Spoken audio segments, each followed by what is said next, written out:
Hello there and welcome along to Planet Sport Football Africa, a passion for sport production where we look at African football, what's happening around the continent and what African players are doing overseas.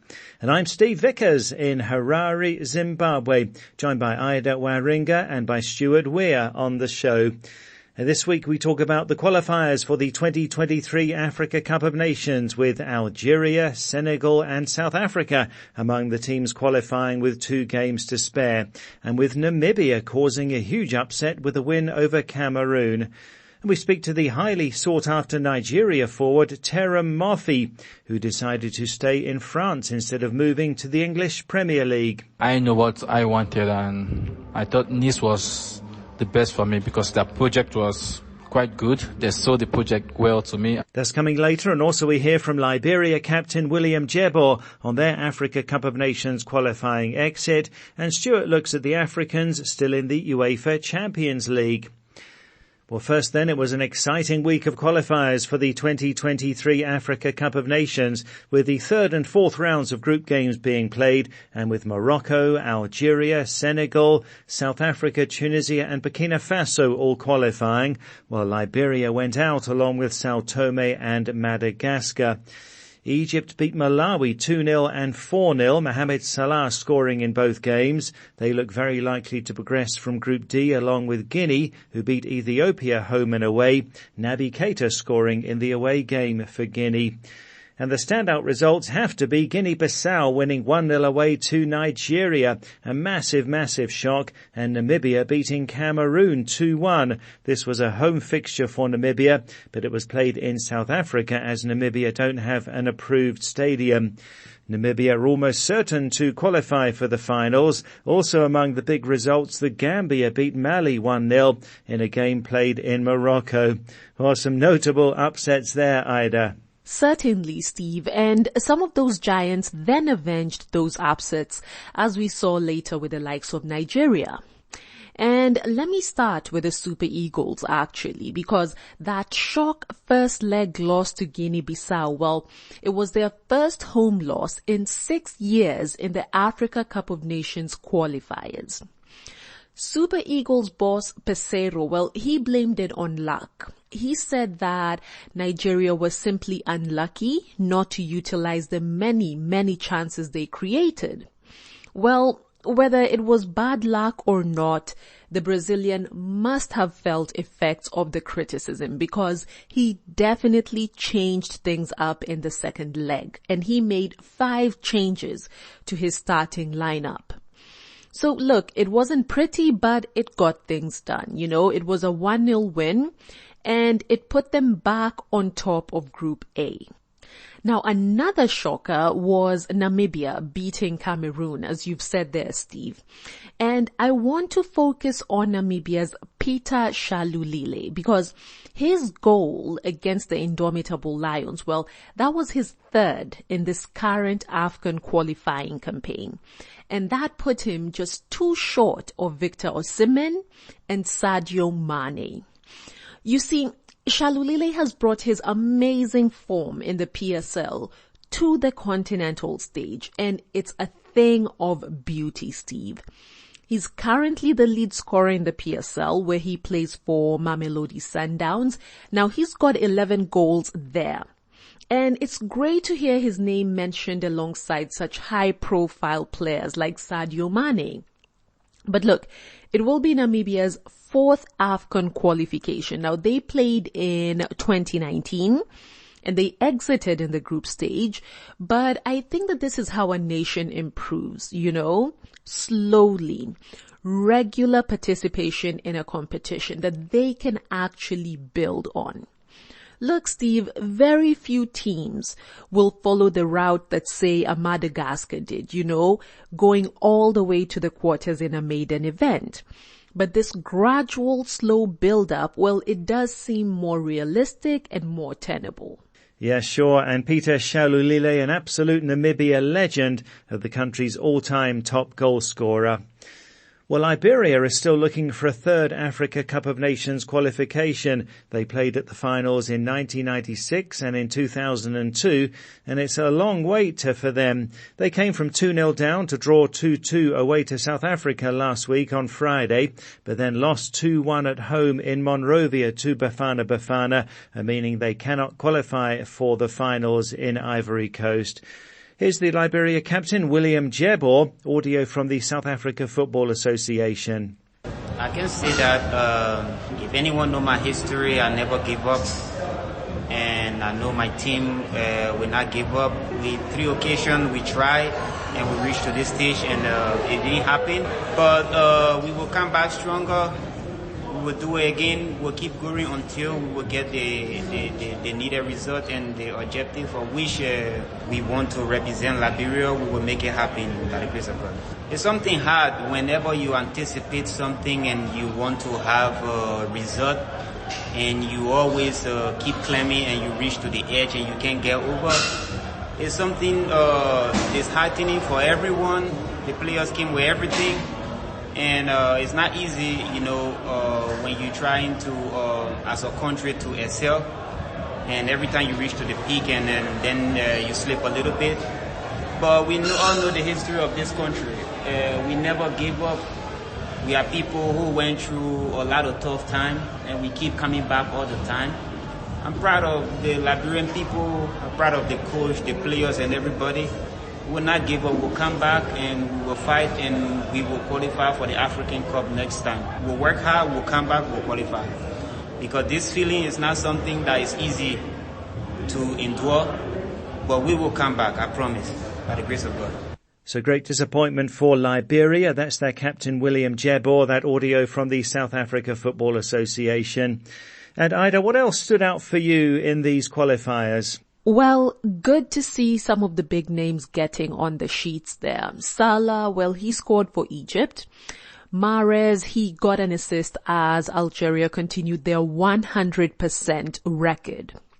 Steve, the Desert Foxes have already qualified for the 2023 AFCON with 2 games to spare. Now, what's interesting to me at least is the point difference in that group, because on one hand, you have Algeria with 12 points, and then the closest after that is the likes of, Tanzania and Uganda with 4 points each. So it really does go to show that gulf, that world of difference that exists between some of these teams participating. South Africa, well, also pretty surprising, I think, that they only have 4 points from 3 games. I mean, look, there's still something to play for, so you never know how things might change, at least in the next rounds coming up in June and September. Yes, and sure to be much excitement in those final 2 rounds of qualifiers. Thanks, Ida. This week on social media, asking which team has impressed you most so far in AFCON qualifying. So for the latest rounds of games for the 2023 Africa Cup of Nations, we've seen Morocco qualify along with Algeria, Senegal, South Africa, Burkina Faso and Tunisia. Egypt doing well, Guinea-Bissau with a shock 1-0 win away to Nigeria, and Namibia with that win over Cameroon. And the Gambia doing so well to beat Mali 1-0. That match was played in Morocco. So asking which team has impressed you the most so far in these qualifiers. You can go to our Facebook page, Planet Sport Football Africa, and post a comment there. Or send us a WhatsApp to +44 79 55 232 780. That's +44 79 55 232 780. Which team has impressed you the most so far in Africa Cup of Nations qualifying?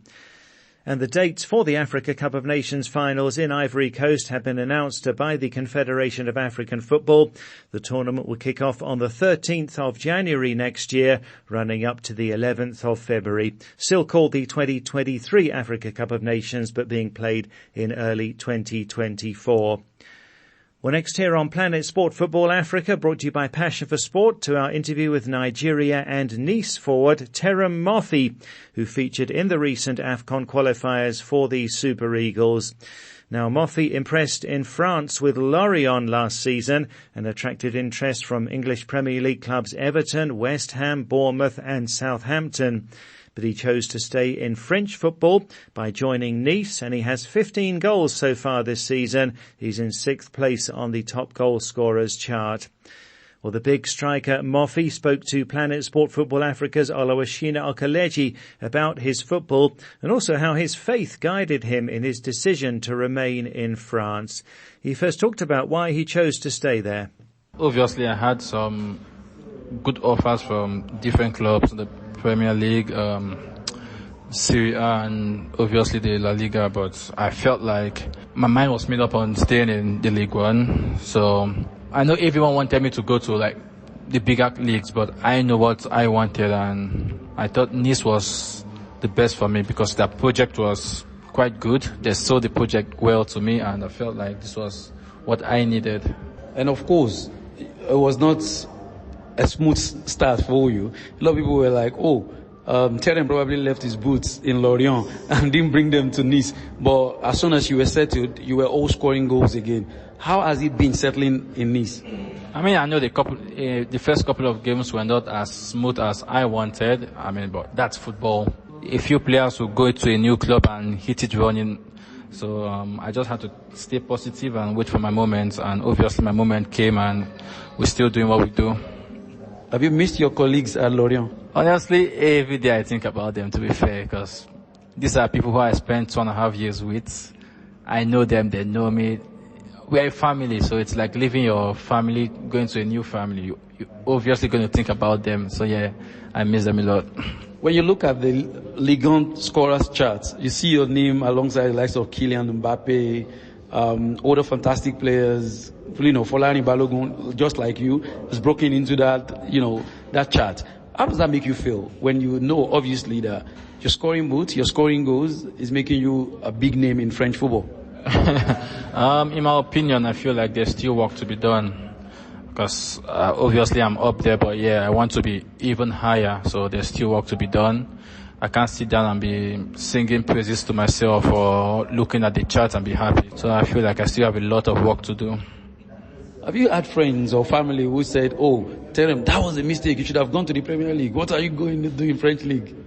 A couple of friends were like, yo, what are you doing? Like, cause they heard about the specific club from the English Premier League. So they were like, why didn't I go? But when I explained to them what I wanted and how I felt at the moment, I mean, they obviously understood me. And to those who didn't understand me, while I know they, everybody farm for their farm. Of course, and you're someone who actually take your faith so serious, family, faith, and football for you in that order. How much has believing in God and putting your faith in God has influenced your football so far? As a believer that I am, there are a lot of decisions I make that, it feels like a voice is telling me, this is it. This is what you should do. That's what you should do. People might not understand, but I know what I am talking about. So it's influenced my football career a lot. Is it positioning, making decisions? Like, it's really influenced my career. How important is your faith to you, and how do you connect to God in terms of using the Bible to speak to God? I have like a key verse in the Bible, which is Philippians 4:13. I can do all things through Christ who strengthens me. When I'm in difficult situations, I just say it and I read the Bible. I read that verse especially, and I feel calm and I feel good. So yeah. You must be open to play in your first AFCON with Nigeria. How important is it for the team to qualify and do well after the disappointment of the 2021 tournament in Cameroon? I think I haven't played in any major competition with Nigeria yet, but I think this should be my first going to the AFCON. Me as an individual and as a team, we are working hard and looking forward to this. And we had like a poor run lately, not going to the World Cup and obviously the last AFCON. So we are trying to make things right for ourselves and for Nigerians too. do you feel the anger and the pain of the fans and the disappointment whenever Super Eagles don't fly? Honestly, I know it's difficult for the fans, and it's also it's also difficult for us too, but I think we have to work hard and make them proud. That's Nigeria forward Terem Moffi speaking to Planet Sport Football Africa's Oluwashina Okeleji, so playing for Nice in France. Interesting to see where he might move to next season.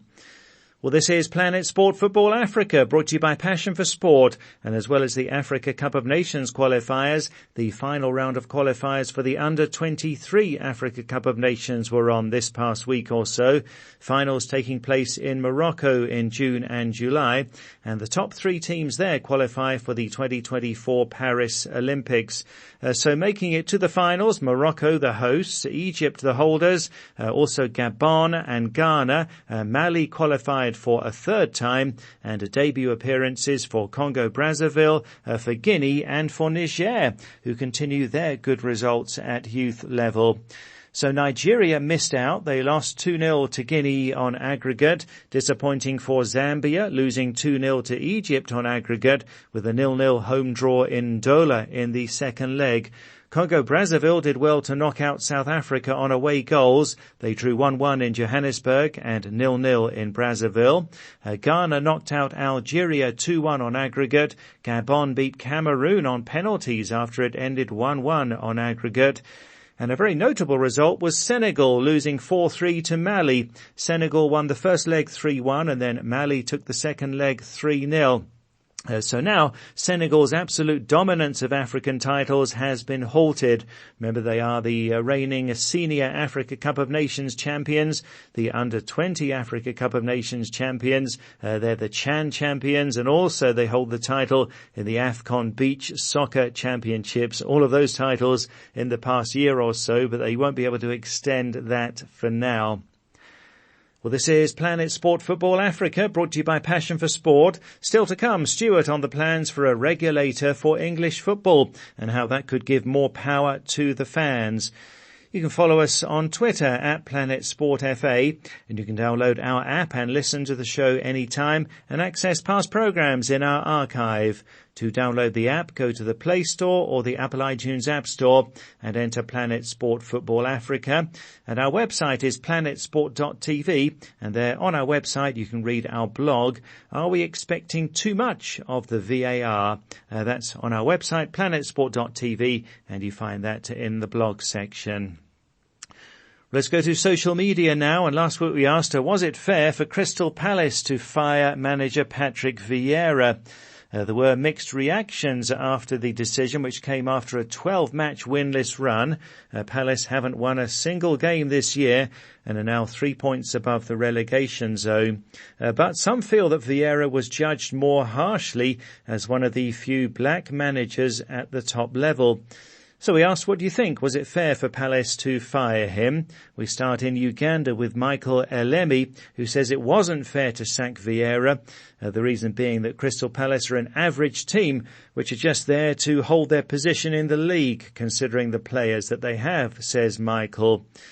Peter Zulu in Zambia says sacking him was not a good move. Belong Baji in the Gambia says the firing of Vieira to me was a lack of patience. And Ikena Chukwuemeka says sacking him was the greatest mistake ever. A few people felt that Vieira has been harshly treated as a black manager. Musa Silla says he's just underrated for being a black man coaching at the highest level. And in Namibia, Alex Buta Westcop says it's racism to me. But on the other hand, Ume Anthony in Germany says it was long overdue. Not a win since the start of this year. And you're asking us if sacking Vieira was fair? He needs to be called back and fired again, says Ume. And finally, Jason Momoa says, what are people even saying here? Should the Palace bosses have waited for him to take the team to relegation before they did something about it? Which businessman will be investing and not seeing profit and would be happy, says Jason. Well, thanks so much to everybody who got in touch. Always great to hear from you. Now here on Planet Sport Football Africa, let's go to our European football expert, Stuart Weir in the UK. And Stuart, seems like every week on the show we're talking about another manager being fired in the English Premier League. This time it's Antonio Conte at Spurs. Well, as predicted on the programme last week, Steve, Tottenham Hotspur have become the 10th club in the Premier League to change their manager this season. As we said last week, Conte's position became a bit untenable after his rant at the players. You recall in their last game, they were 3-1 up and conceded 2 late goals, and Conte had a real go at the players' attitudes and so on. But Conte is one of the most experienced managers in European football. Played for Juventus 250 times, 20 caps for Italy. Then he held 9 managerial appointments, including Juventus, Inter Milan, Italy and Chelsea, before being appointed by Tottenham in September 2021. But sadly, he didn't even last 2 seasons. With Tottenham knocked out of the FA Cup and the Champions League, and in a real battle for the 4th Champions League place for next season, it has been a disappointing year for the club, and Conte might be judged to have failed. I know it's the modern way, Steve, but since leaving Juventus in 2014, Conte has had 4 jobs, none of them lasting more than 2 years. So Tottenham have put Conte's long-term assistant, Christian Stellini, in charge until the end of the season, with every top manager in the world being listed as a possible long-term replacement. I think we'll talk about this one again. Finally, Steve, I have a question for you. Bayern Munich are currently 2nd in the German league, 1 point behind Dortmund. They qualified for the quarter-finals of the Champions League. So, Steve, if you were in charge of the club, what would you do? Well, it's obvious, isn't it? You'd fire the manager, Julian Nagelsmann. I mean, it hardly seems credible that a manager who could have delivered the German league title, possibly a Champions League, has been fired in the middle of the season. So it's not just an English mad problem. And incidentally, Nagelsmann's replacement at Bayern is Thomas Tuchel. Remember him? Fired by PSG, fired by Chelsea for failing, but apparently he is the man to lead Bayern to the promised land. The world of football club management's a strange one, you could even say crazy. And Steve, I wouldn't bet against Nagelsmann turning up at Tottenham or even Chelsea before next season begins. Yeah, crazy indeed, and indeed high standards at Bayern Munich always expected. So we'll see what happens there. And Stuart, we're at the quarter-final stage of the UEFA Champions League, and lots to talk about and catch up on there. Yeah, we now know that the last 8 of the Champions League are 3 from Italy, 2 from England, and 1 each from Spain, Portugal and Germany. And it's not just 3 clubs from Italy, it's 2 from Milan. The way the draw has turned out is really intriguing, particularly as the draw for the semi-final as well as the quarter-final has already been made. AC Milan play Napoli, while Inter Milan play Benfica, arguably the weakest team still involved, and the winners play each other in the semi-final. That makes it almost certain that one Italian club will go into the final. Going by league form, you would say Napoli, who have a 19-point lead at the top of the table. But of course this is a cup competition, so don't rule the others out. The 2 English clubs could meet in the other semi-final. But you'd have to be a super optimist to see that happening, with Chelsea having to play Real Madrid and Manchester City against Bayern Munich. Both English clubs have pretty tough opponents. Now, Steve, on my count, there are about 14 players from Africa still involved in the Champions League. Chelsea have got Koulibaly, Ziyech, Aubameyang, but he has not played in the Champions League since November, and Edouard Mendy, but he's injured and out of favour and really not playing at the moment. Manchester City have Riyad Mahrez. Napoli have Andre Frank Zambo Anguissa from Cameroon and Victor Osimhen from Nigeria. Milan have got 3 African players, Fodi Ballo-Touré from Senegal, Ismail Benasser, Algeria, and Brahim from Morocco. Inter Milan have Andre Onana from Cameroon, and Bayern have 3 players. Sadio Mane, but for all his success at Liverpool, he's struggled a bit at Bayern and has not played 90 minutes since October. And then there's Eric Choupo-Moting. He also usually starts, but is then subbed. And we've got Nasser Mazraoui from Morocco, who is an occasional sub. So, quite a lot of African interest. The quarterfinals are in the middle of April, starting on the 11th. The semi-finals are in May. And the final not until the 10th of June. Very late, of course, because of the World Cup break in December. Yes, late indeed. And Stuart, an interesting development a few weeks ago that we didn't have time to talk about is an independent regulator being proposed for English football to see that clubs are run sustainably. Tell us more about this one. Well, the UK government has issued proposals for the appointment of an independent football regulator. The purpose, in the government's words, is to make sure that English football remains sustainable and competitive. Last season, Bury, an English Football League club, went bankrupt and went out of existence, devastating the town and community. And what frustrated a lot of people was that the amount of money needed to save the club was about the wages of one Premier League player for a month. Some of the main proposals are that clubs would need to be licensed by the government and would have to meet certain financial criteria aimed at demonstrating sound financial business models and good governance. And new owners of Premier League clubs would have to meet more stringent tests of suitability than at present. There would be a code for football club governance which would require club boards to take into account equality, diversity, fan engagement, welfare and stewardship, and greater powers for fans of the clubs, with fans potentially having the right to veto changes to the club's heritage, for example, changing the name or moving the stadium to a different location.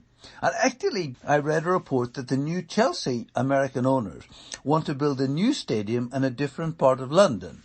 The supporters will not be able to stop them, but under the new rules, they might be able to do so. And of course, in Germany, for example, fans have much more say in how a club is run than in England.